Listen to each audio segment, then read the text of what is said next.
ரொம்ப நேரமா போயிட்டு இருக்கோம். ஏதாச்சும் ஒரு இடத்த பார்த்து நிப்பாட்றா டுபுக்கு. மச்சி, புல்தரையில உட்காந்து வானத்தை பார்த்து தண்ணி அடிக்கிறதே தனி ஃபீல்டா. ஃபாரின் எனக்கு, லோக்கல் உனக்கு.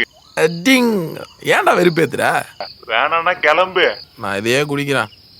இந்த மரத்துல ஏதோ ஆணி அடிச்சிருக்கு. வேண்டாம்டா, எவனாவது மந்திரிச்சு அடிச்சிருக்க போறான். இந்த ஆணிய புடிக்கிடாத. சும்மா கிடந்த சந்திரமுகிய உசுப்பு ஏத்தி விட்டியடா. அங்கே கிடந்து சாவு. ஓடுடா ஓடு. இனிமே ஃபாரினும் எனக்கு தான், லோக்கலும் எனக்கு தான். ஏய், ஏன்டா அவன் நம்ம சரக்கு மேல கை வச்சது? நான் தான் குமாரு. ஏன் பின்னால என்ன பேசின்னு இருக்கா? முன்னால வாயா. ஃபாரின் சரக்கும் லோக்கலும் மிக்ஸ் பண்ணி அடிச்சா தலை வலிக்கும். எனக்கு வலிக்காது, உனக்கு தான் வலிக்கும். ஏன்டா அப்படி சொல்ற? ஏன்னா எனக்கு தான் தலையே இல்லையே.